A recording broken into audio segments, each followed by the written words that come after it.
ಕುರುಕ್ಷೇತ್ರದುಲು ಕುರುರಾಯ ಇದೆಲ್ಲ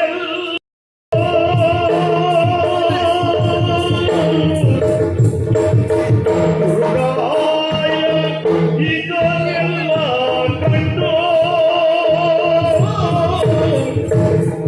ಕುರುರಾಯ ಇದನ್ನೆಲ್ಲ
ಪದಸತ್ತ ಸಾಗಿದಾಗ ಯಾರಾದರೂ ಊಹಿಸಿದ್ದರ ಸ್ವಾಮಿ ದೌರ್ಭಾಗ್ಯವನ್ನೇ ಮಾಲೆಯಾಕಾರದಲ್ಲಿ ಧರಿಸಿದ ಗೌರವನ ಪರಿಸ್ಥಿತಿ ಈ ರೀತಿಯ ಪದವತ್ತ ಸಾಗಿ ಹೋಯ್ತಲ್ಲ.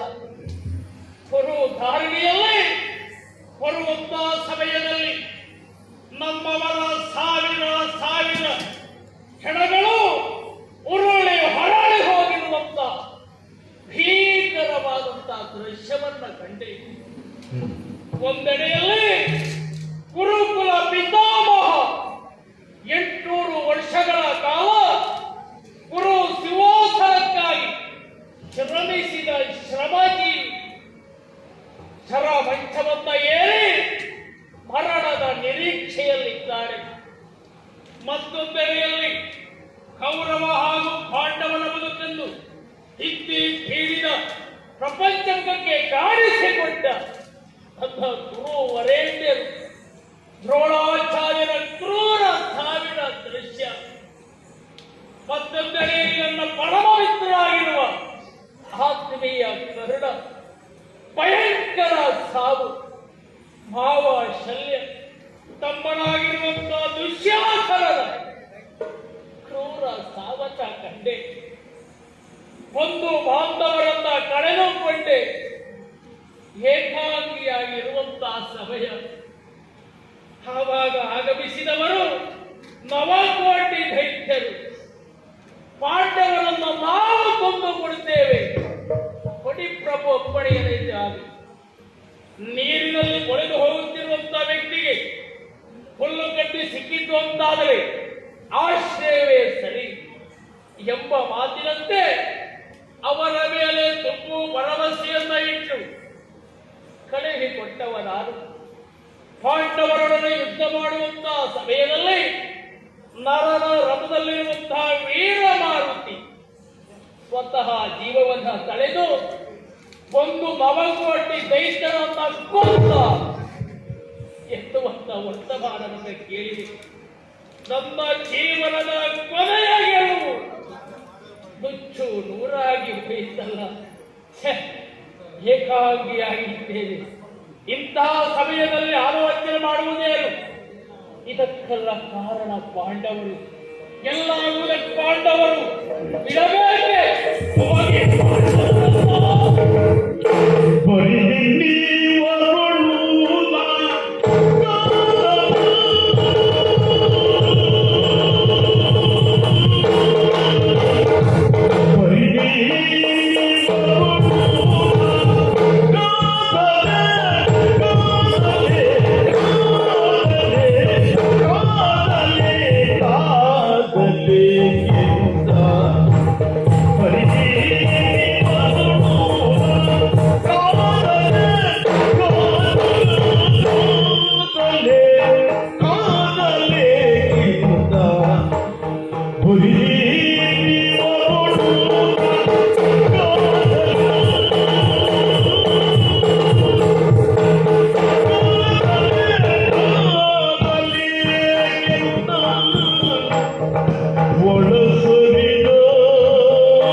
ಹಾಗಿದ್ದರೆ ಇಷ್ಟಕ್ಕೆಲ್ಲ ಕಾರಣ ಯಾರು? ಪಾಂಡವರು. ಕ್ಷತ್ರಿಯನಾಗಿ ಸಾಮ್ರಾಟ ಶ್ರೇಯಾಗಿ ಯೋಚನೆ ಮಾಡಲೇಬೇಕು. ಬರುತ್ತಿರುವಂತಹ ಪಾಂಡವರ ಮಹಾಬಲವನ್ನ ಓದಿ ಸಾಧ್ಯ ಆಗಿದ್ದೆ ಆಗಬಹುದಿರೋದ್ರಿಂದ ಎಲ್ಲುಂಟು ಆ ಕೆಚ್ಚು, ಆ ರೊಟ್ಟಿ ಎಲ್ಲುಂಟು. ಸಾಧ್ಯವಿಲ್ಲ ಸ್ವಾಮಿ, ಆಲೋಚನೆ ಮಾಡಲೇಬೇಕು.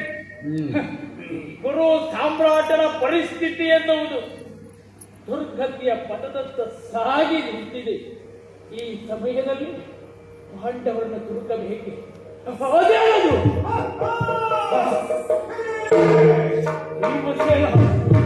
ಭಯಂಕರವಾದಂತಹ ಧ್ವನಿ ನನ್ನನ್ನೇ ಅರಸುತ್ತಾ ಬರ್ತಾ ಇದ್ದಾರೆ. ಕಣ್ಣುಮರೆ ಆಗಬೇಕು, ಇಲ್ಲಿಂದ ಜಾರಬೇಕು. ಈ ಗಜ